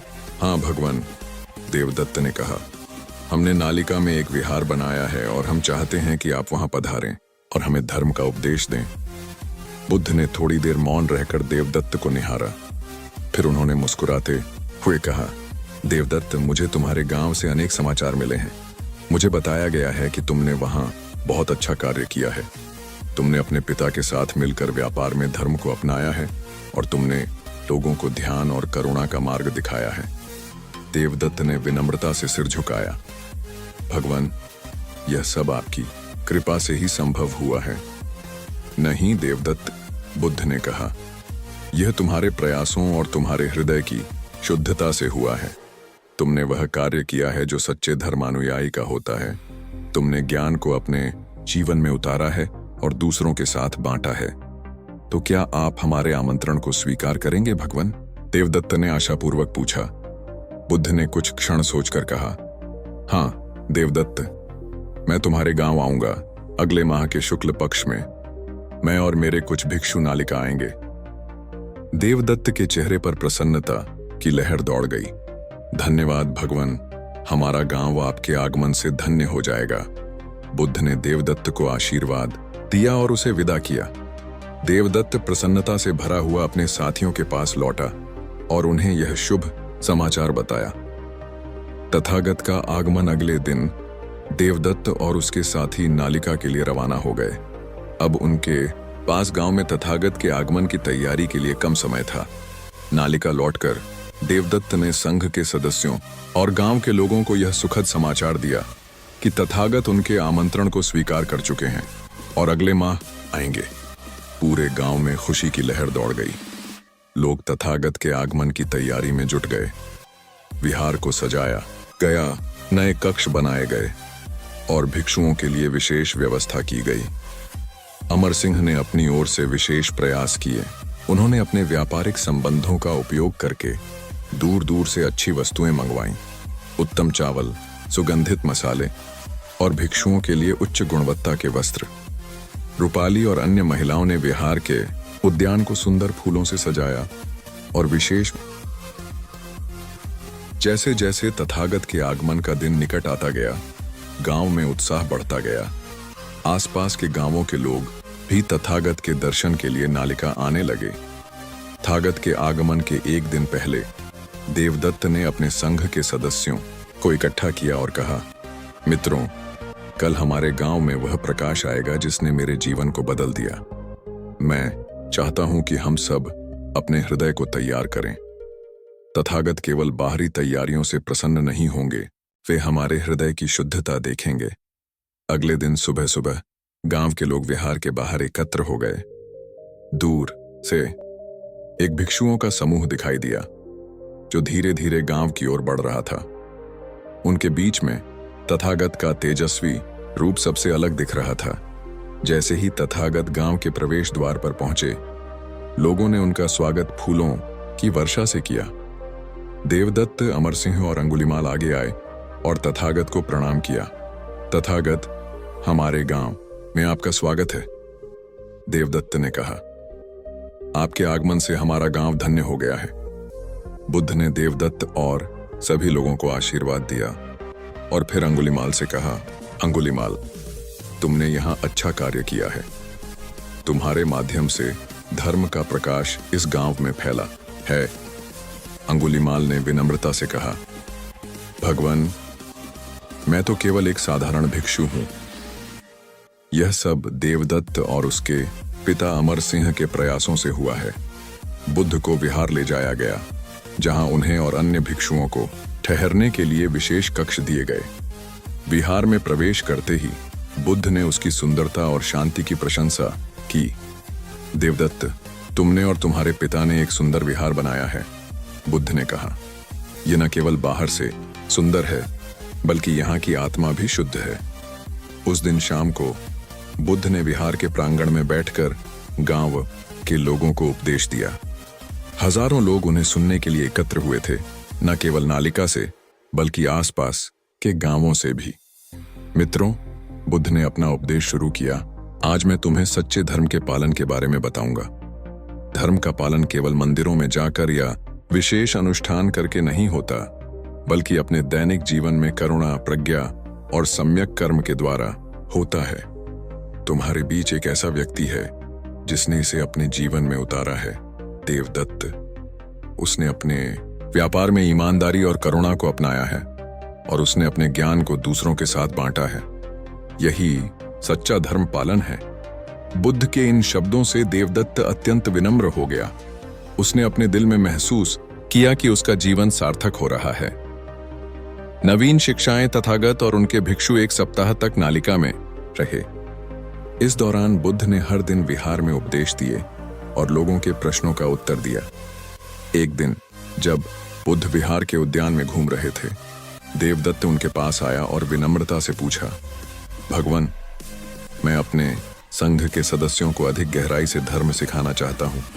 क्या आप मुझे कुछ ऐसे उपदेश दे सकते हैं जो मैं उन्हें सिखा सकूं? बुद्ध ने देवदत्त को एक बोधि वृक्ष के नीचे बैठने का संकेत किया और स्वयं भी वहीं बैठ गए। देवदत्त, बुद्ध ने कहा, तुम अपने संघ के सदस्यों को 7 बोध्यंगों के बारे में सिखाओ। ये 7 तत्व हैं जो ज्ञान प्राप्ति में सहायक होते हैं। स्मृति, धर्म विचय, वीर्य, प्रीति, प्रशब्द, समाधि और उपेक्षा। स्मृति का अर्थ है सतत जागरूकता, अपने विचारों, भावनाओं और कर्मों के प्रति सचेत रहना।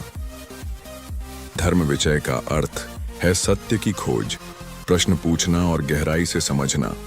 वीर्य का अर्थ है ऊर्जा और दृढ़ संकल्प, अपने लक्ष्य की प्राप्ति के लिए निरंतर प्रयास करना। प्रीति का अर्थ है आनंद और प्रसन्नता, जो ध्यान और सत्य के बोध से उत्पन्न होती है। प्रशब्द का अर्थ है शांति और आराम, मन और शरीर की सहजता। समाधि का अर्थ है एकाग्रता, मन को एक बिंदु पर केंद्रित करना। और उपेक्षा का अर्थ है संतुलन, न अति प्रसन्नता न अति दुहक, एक मध्यम मार्ग। देवदत्त ने ध्यान से बुद्ध के हर शब्द को सुना और अपने मन में संजोया। उसने बुद्ध से और भी प्रश्न पूछे और तथागत ने धैर्य से उनके उत्तर दिए। उसी दिन शाम को देवदत्त ने अपने संघ के सदस्यों को इकट्ठा किया और उन्हें बुद्ध से सीखी गई 7 बोध्यंगों के बारे में बताया। सदस्यों ने उत्सुकता से उसे सुना और प्रश्न पूछे।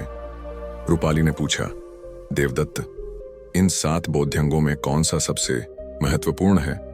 देवदत्त ने मुस्कुराते हुए कहा, रूपाली, तथागत कहते हैं कि ये सभी एक दूसरे के पूरक हैं। स्मृति के बिना धर्म विचय नहीं हो सकता, धर्म विचय के बिना वीर्य व्यर्थ हो जाता है, और इसी तरह हमें इन सभी का संतुलित विकास करना चाहिए। संघ के एक अन्य सदस्य ने पूछा, क्या हम जो गृहस्थ हैं और व्यापार और खेती में व्यस्त हैं, इन बोध्यंगों का अभ्यास कर सकते हैं? हाँ बिल्कुल, देवदत्त ने उत्तर दिया। तथागत ने मुझे बताया कि ये बोध्यंग हमारे दैनिक जीवन में भी अभ्यास किए जा सकते हैं। जब हम खेत में काम करते हैं तब भी हम अपने कार्य के प्रति सचेत रह सकते हैं। यह स्मृति है।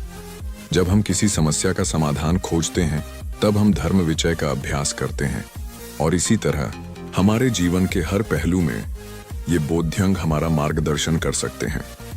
इस तरह देवदत्त अपने संघ के सदस्यों को बुद्ध से सीखे गए नवीन उपदेशों से अवगत कराता रहा। गांवों में धर्म का प्रसार तथागत के नालिका प्रवास के दौरान एक और महत्वपूर्ण घटना घटी। आसपास के गांवों के कई लोग बुद्ध के उपदेश सुनने आए थे और उनसे अत्यधिक प्रभावित हुए थे। वे अपने गांवों में भी ऐसे ही संघ की स्थापना करना चाहते थे। एक दिन जब बुद्ध विहार के प्रांगण में उपदेश दे रहे थे, एक दूरस्थ गांव के मुखिया ने खड़े होकर कहा, भगवान, आपके उपदेशों ने हमारे हृदय को छुआ है।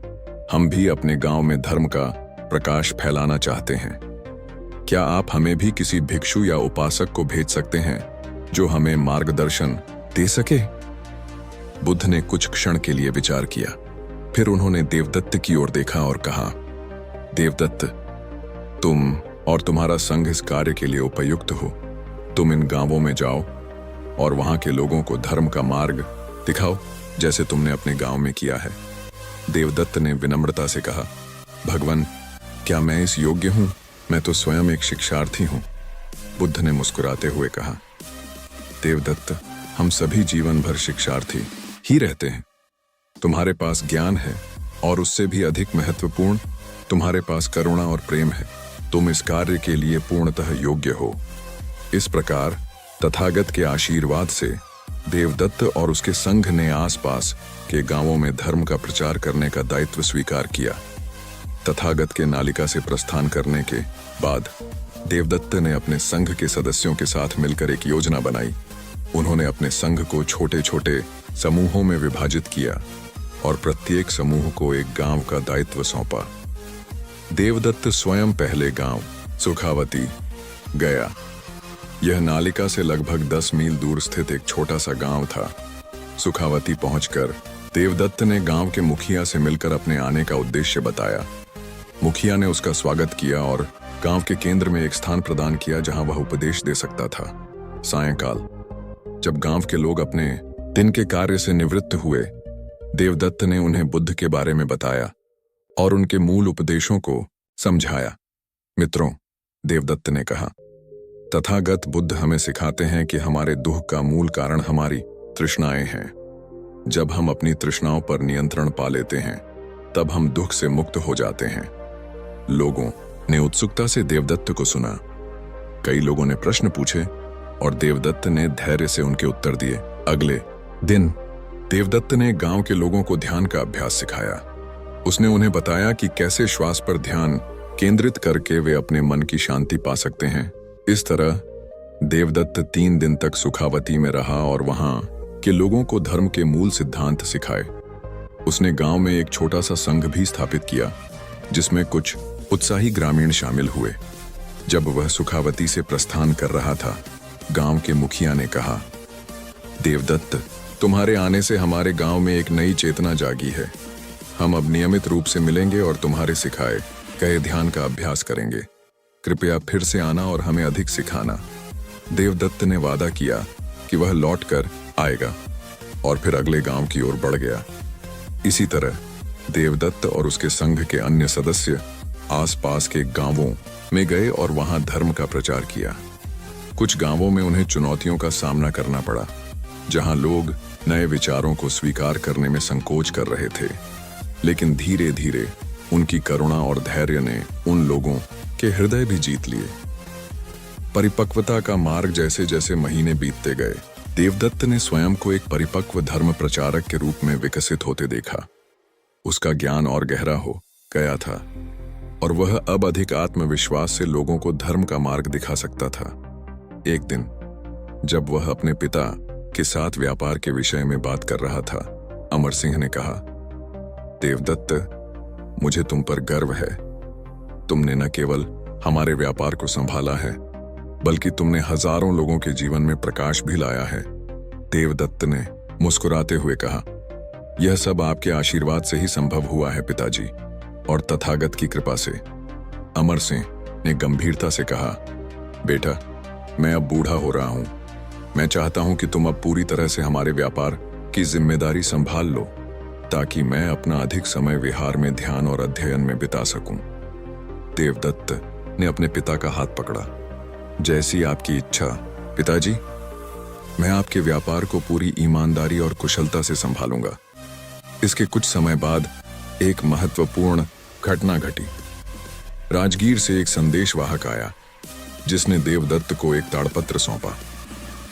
यह आनंद का संदेश था। संदेश में लिखा था, प्रिय देवदत्त, तथागत ने मुझे तुम्हें यह संदेश भेजने का निर्देश दिया है। वे चाहते हैं कि तुम अगले वर्ष आर्थू के प्रारंभ में राजगीर आओ। वे तुम्हें और गहरे उपदेश देना चाहते हैं, जिससे तुम अपने संघ को और अधिक कुशलता से मार्गदर्शन दे सको। देवदत्त के हृदय में प्रसन्नता और कृतज्ञता की भावना उमड़ पड़ी। तथागत ने उसे विशेष रूप से बुलाया था। उसने तुरंत अपने पिता और संघ के सदस्यों को यह समाचार बताया। सभी ने उसे राजगीर जाने के लिए प्रोत्साहित किया। यह एक अद्भुत अवसर है देवदत्त, रूपाली ने कहा। तुम तथागत से और अधिक सीखोगे और फिर हम सभी को सिखाओगे। अमर सिंह ने भी अपने बेटे को आशीर्वाद दिया। बेटा, यह तुम्हारी यात्रा का अगला चरण है। तुम जाओ और तथागत से ज्ञान प्राप्त करो। देवदत्त ने वर्षा ऋतु की प्रतीक्षा करना शुरू कर दिया, जब वह फिर से राजगीर जाएगा और तथागत से अधिक गहरे उपदेश प्राप्त करेगा। वर्षा ऋतु के आगमन से पहले देवदत्त ने अपने संघ के सदस्यों को एक बैठक के लिए बुलाया। उसने उन्हें अपनी अनुपस्थिति के दौरान संघ को संभालने के निर्देश दिए। मित्रों, उसने कहा, मैं अभी तक जो कुछ सीखा हूं वह केवल एक शुरुआत है। मैं तथागत से और अधिक सीखूंगा और फिर वापस आकर वह ज्ञान तुम सभी के साथ बांटूंगा। तब तक तुम सभी अपने ध्यान का अभ्यास जारी रखो और आसपास के गांवों में धर्म का प्रचार करते रहो। रूपाली, जो अब संघ की एक प्रमुख सदस्य थी, ने कहा, हम तुम्हारे लौटने की प्रतीक्षा करेंगे देवदत्त, और हम अपना कर्तव्य पूरी निष्ठा से जब सूरज आकाश में ऊंचा उठा, देवदत्त ने एक गहरी सांस ली और अपनी गति बढ़ा दी। उसके आगे एक नया मार्ग था, एक नया लक्ष्य और एक नई चुनौती, और वह इसके लिए तैयार था। अगले भाग में हम देवदत्त की राजगीर यात्रा, तथागत से उसकी शिक्षा और उसके द्वारा सामना की जाने वाली नई चुनौतियों की कहानी जानेंगे। राजगीर में गहन शिक्षा वर्षा ऋतु के आरंभ में राजगीर का मौसम सुहावना था। बादलों से घिरे पहाड़ और हरे भरे वृक्षों से युक्त वेणुवन में तथागत और उनके भिक्षु शांतिपूर्वक निवास कर रहे थे। देवदत्त का हृदय प्रसन्नता और उत्साह से भर गया जब वह वेणुवन के द्वार पर पहुंचा। आनंद उसे द्वार पर ही मिल गए। आओ देवदत्त, उन्होंने मुस्कुराते हुए कहा, तथागत तुम्हारी प्रतीक्षा कर रहे हैं। आनंद देवदत्त को बुद्ध के कुटीर तक ले गए। तथागत अपने आसन पर शांत मुद्रा में विराजमान थे।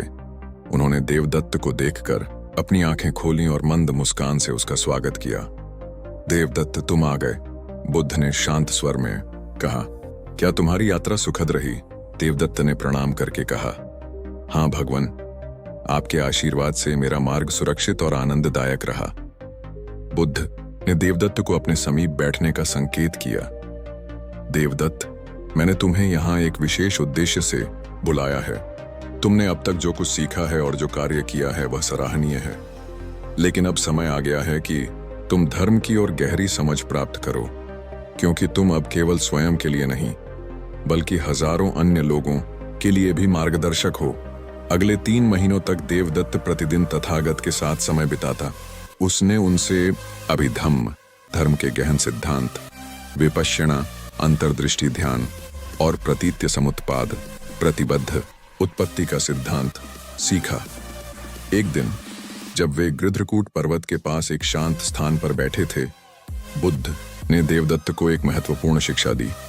देवदत्त, उन्होंने कहा, संसार में सब कुछ परिवर्तनशील है, यह अनित्य है। न केवल बाहरी वस्तुएं बल्कि हमारे विचार, भावनाएं और यहाँ तक कि हमारा स्वयं का अस्तित्व भी परिवर्तनशील है। जब हम इस सत्य को समझ लेते हैं तब हम किसी भी चीज से चिपकना बंद कर देते हैं और सच्ची स्वतंत्रता प्राप्त करते हैं। लेकिन भगवान, देवदत्त ने पूछा, यदि सब कुछ अनित्य है और हमारा स्व भी स्थायी नहीं है तो फिर हम कौन हैं? बुद्ध ने गहरी दृष्टि से देवदत्त को देखा। यही है वह प्रश्न जिसे हमें गहराई से समझना है, जिसे हम मैं या स्व कहते हैं।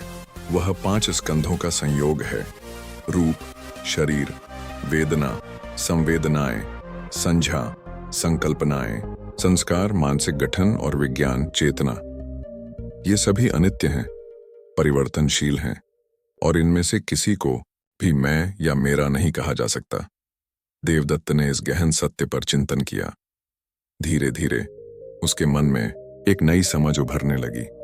अगले दिन बुद्ध ने उसे सुत्त पिटक के कुछ महत्वपूर्ण सूत्रों की शिक्षा दी, विशेष रूप से कलाम सुत्त, जिसमें तथागत ने स्वतंत्र चिंतन और व्यक्तिगत अनुभव के महत्व पर बल दिया था। देवदत्त, बुद्ध ने कहा, जब तुम अपने संघ को शिक्षा दो तो उन्हें बताओ कि वे किसी भी शिक्षा को केवल इसलिए न स्वीकार करें क्योंकि वह परंपरा से आई है, या क्योंकि कोई प्रसिद्ध व्यक्ति ऐसा कहता है, या यहाँ तक कि क्योंकि मैंने ऐसा कहा है। उन्हें हर शिक्षा की स्वयं परीक्षा करनी चाहिए, उसे अपने अनुभव में उतारना चाहिए, और यदि वह उनके लिए हितकारी, कल्याणकारी और सुख देने वाली है तभी उसे स्वीकार करना चाहिए। इस शिक्षा ने देवदत्त को गहराई से प्रभावित किया। तथागत केवल अंधविश्वास या अंधानुकरण नहीं चाहते थे, वे चाहते थे कि हर व्यक्ति स्वयं सोचे, अनुभव करे और समझे। साधना की परीक्षा वर्षा।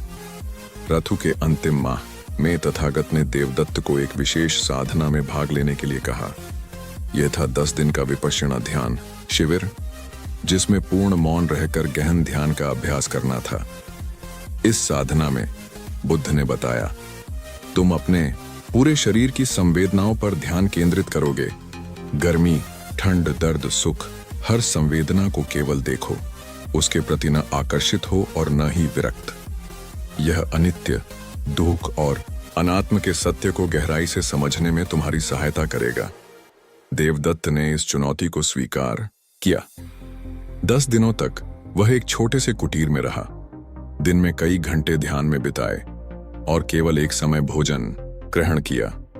शुरुआती दिनों में शारीरिक असुविधा और मानसिक विचारों का तूफान उसे विचलित करता रहा, लेकिन जैसे जैसे दिन बीते उसका मन शांत होने लगा और उसने अपने शरीर और मन की गहरी अंतर्दृष्टि प्राप्त की। 5वें दिन एक विशेष अनुभव हुआ।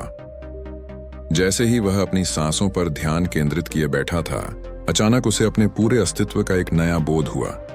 उसने महसूस किया कि वह जिसे मैं समझता था वह वास्तव में क्षणिक और परिवर्तनशील प्रक्रियाओं का एक प्रवाह मात्र है। यह अनुभव इतना गहरा और प्रभावशाली था कि वह कुछ क्षणों के लिए अभिभूत हो गया। 10वें दिन जब साधना समाप्त हुई, देवदत्त एक नई आंतरिक शांति और स्पष्टता के साथ अपने कुटीर से बाहर निकला। बुद्ध उसकी प्रतीक्षा कर रहे थे। देवदत्त, उन्होंने पूछा, तुमने क्या अनुभव किया? देवदत्त ने नम्रता से उत्तर दिया, भगवान, मैंने अनित्य के सत्य को एक नए स्तर पर समझा है। मैंने देखा कि मैं जिसे अपना स्व समझता था वह वास्तव में क्षण क्षण बदलने वाली प्रक्रियाओं का प्रवाह है। और जब मैंने यह समझा तो मुझे एक अद्भुत मुक्ति का अनुभव हुआ, मानो मैंने एक भारी बोझ उतार दिया हो। बुद्ध प्रसन्नता से मुस्कुराए। यह अच्छा है देवदत्त, तुमने धर्म की एक महत्वपूर्ण अंतर्दृष्टि प्राप्त की है। अब तुम इस अनुभव को अपने जीवन के हर पहलू में एकीकृत करो और इसे दूसरों के साथ भी बांटो। आगामी चुनौतियों की तैयारी। वर्षा ऋतु के अंत में जब देवदत्त अपने गांव लौटने की तैयारी कर रहा था, तथागत ने उसे अपने कुटीर में बुलाया। बुद्ध के चेहरे पर एक गंभीर भाव था। देवदत्त, उन्होंने कहा, तुम्हारा मार्ग अब तक सरल रहा है, लेकिन आगे चुनौतियां हैं। जब धर्म फैलता है तो विरोध भी उत्पन्न होता है। कुछ लोग परिवर्तन से डरते हैं, कुछ अपना प्रभाव खोने से, और कुछ केवल अज्ञान के कारण। देवदत्त ने ध्यान से सुना। बुद्ध ने आगे कहा, तुम्हें विरोध का सामना करुणा और प्रज्ञा से करना होगा, न कि क्रोध या निराशा से।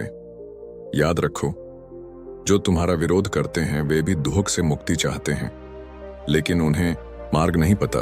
भगवान, मैं क्या करूं यदि लोग हमारे विहार को नुकसान पहुंचाने की धमकी दें या हमारे संघ के सदस्यों को परेशान करें? देवदत्त ने चिंतित होकर पूछा। क्रोध से क्रोध कभी शांत नहीं होता देवदत्त, बुद्ध ने उत्तर दिया। केवल प्रेम से ही क्रोध शांत होता है। यदि कोई तुम्हारे विरुद्ध हिंसा का प्रयोग करे तो तुम उससे दूर हट जाओ, लेकिन उसके प्रति द्वेष मत पालो। और याद रखो, शब्दों और विचारों से भी हिंसा हो सकती है। बुद्ध ने फिर एक कहानी सुनाई। एक बार एक क्रोधित व्यक्ति ने तथागत के सामने आकर उन्हें अपमानित किया। तथागत शांत रहे। व्यक्ति ने पूछा, यदि कोई आपको उपहार दे और आप उसे स्वीकार न करें तो वह उपहार किसका होता है? स्वप्न, ये तथागत ने उत्तर दिया, उसी का जिसने दिया। व्यक्ति ने समझा और कहा, तो मैं आपको जो अपमान दे रहा था आपने स्वीकार नहीं किया, वह मेरे पास ही रह गया। देवदत्त इस कहानी से गहराई से प्रभावित हुआ। उसने समझा कि सच्ची शक्ति क्रोध या प्रतिशोध में नहीं, बल्कि शांति और करुणा में है। बुद्ध ने उसे एक और महत्वपूर्ण शिक्षा दी। देवदत्त, तुम्हारा कार्य केवल धर्म का प्रचार करना नहीं है, बल्कि उन समस्याओं को भी समझना और हल करना है जो लोगों को धर्म के मार्ग से विचलित करती हैं। गरीबी, अज्ञान, बीमारी और अन्याय। धर्म केवल आध्यात्मिक नहीं, बल्कि सामाजिक परिवर्तन का भी मार्ग है।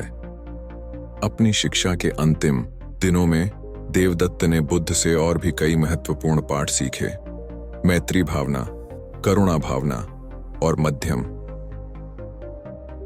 घर वापसी और नए संकल्प शरद ऋतु के आगमन के साथ देवदत्त ने राजगीर से विदा ली।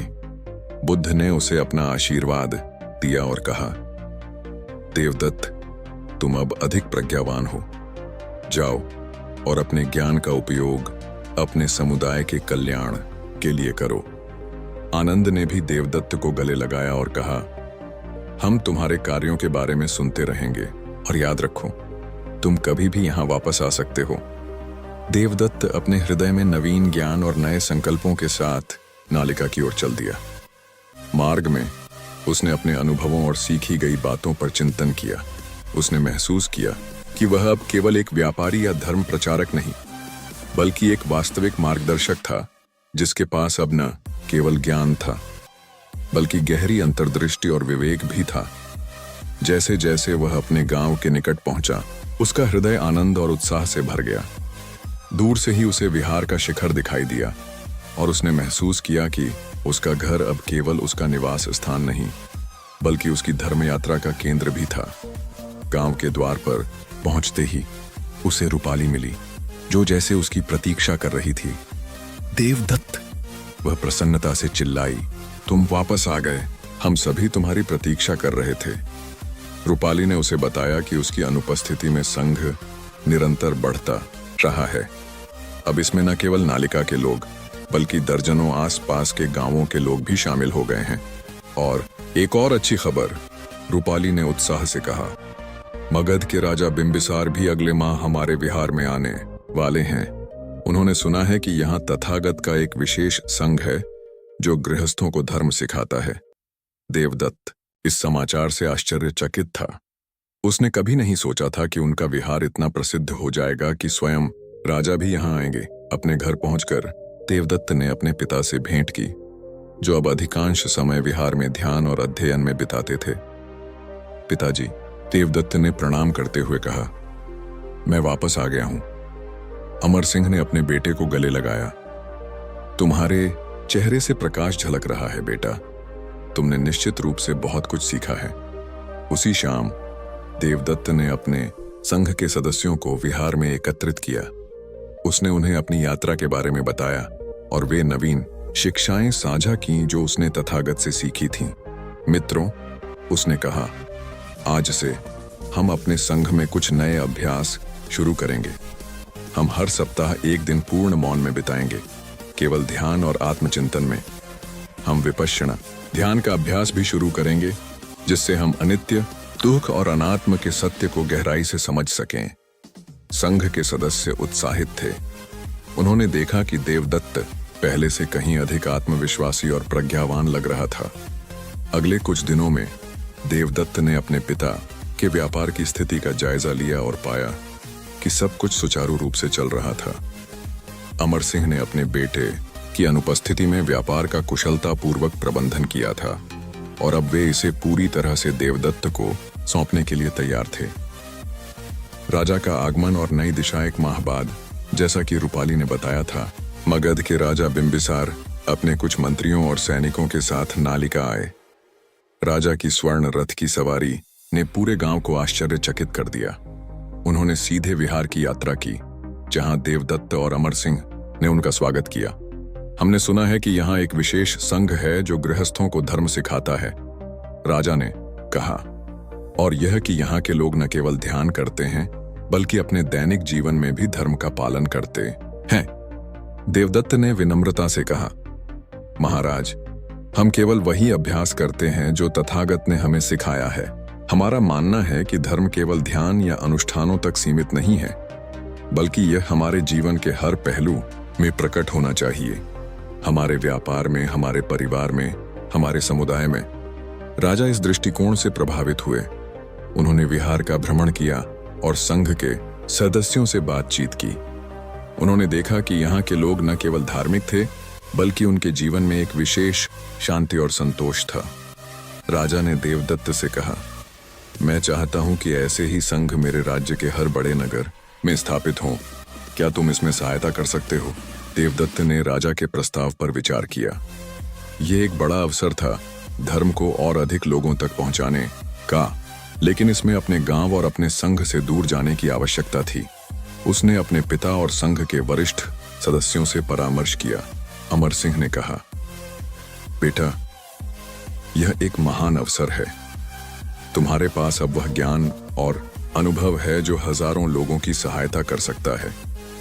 रूपाली ने भी उत्साहपूर्वक कहा, देवदत्त, हम यहाँ संघ को संभाल लेंगे। तुमने हमें जो सिखाया है उसे हम आगे बढ़ाएंगे।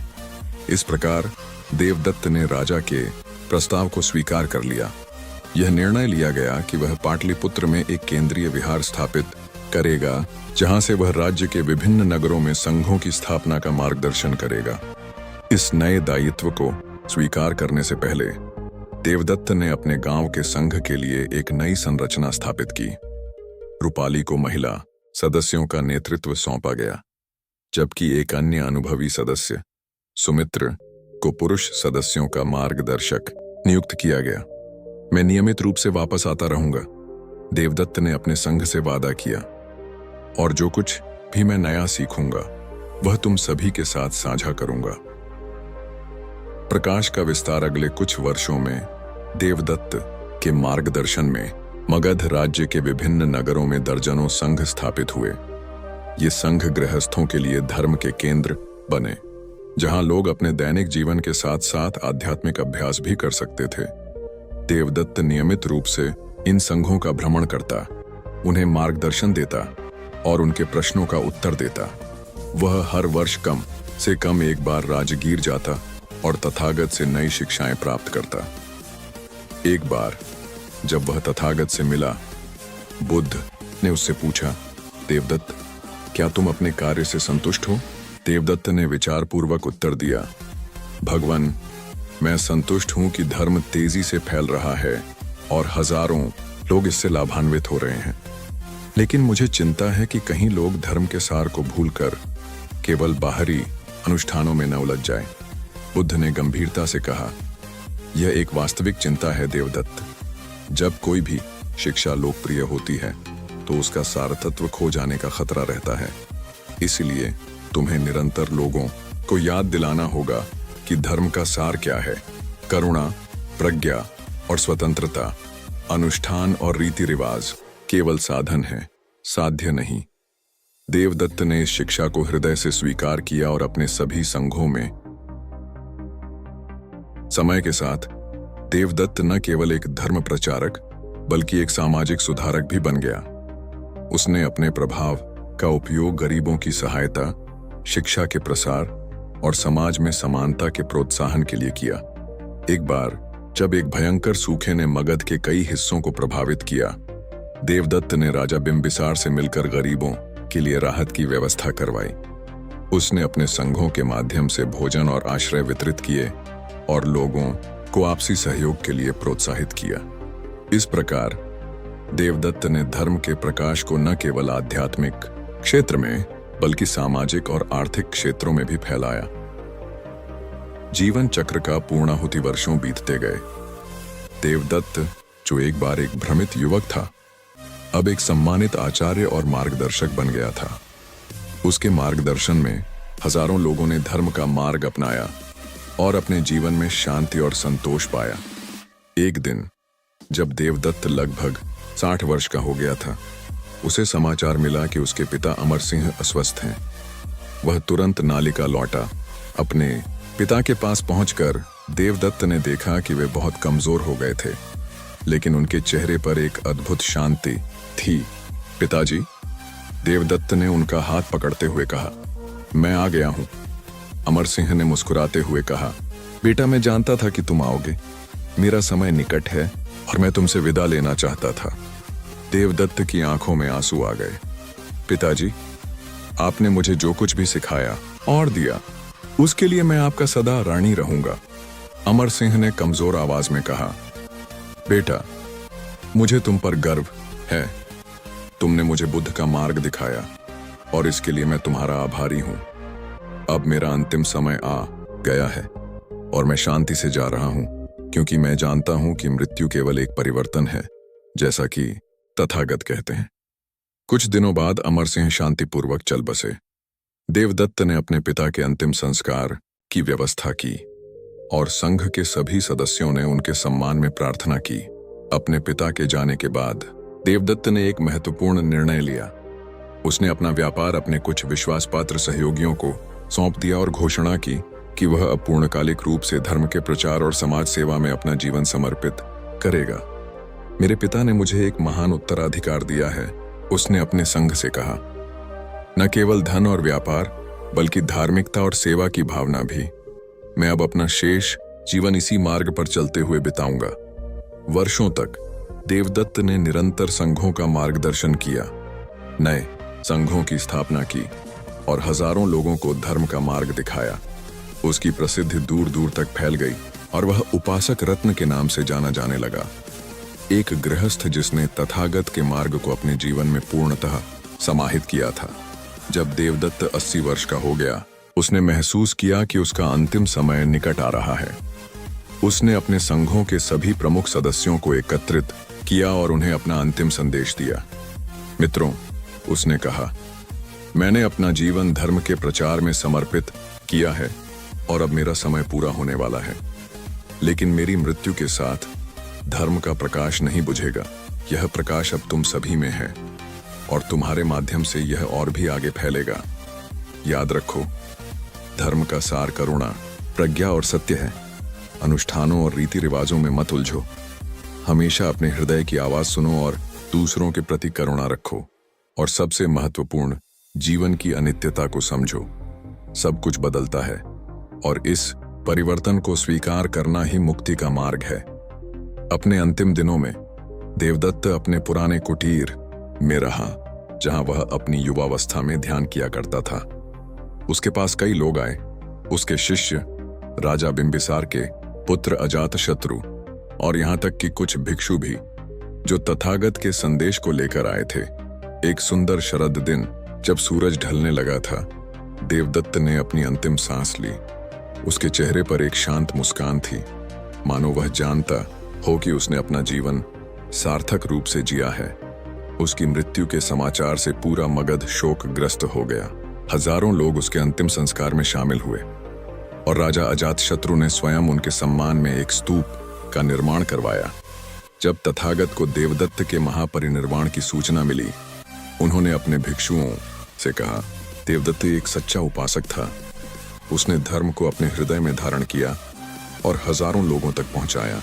वह निश्चित रूप से अपने कर्मों के फल से मुक्ति प्राप्त करेगा।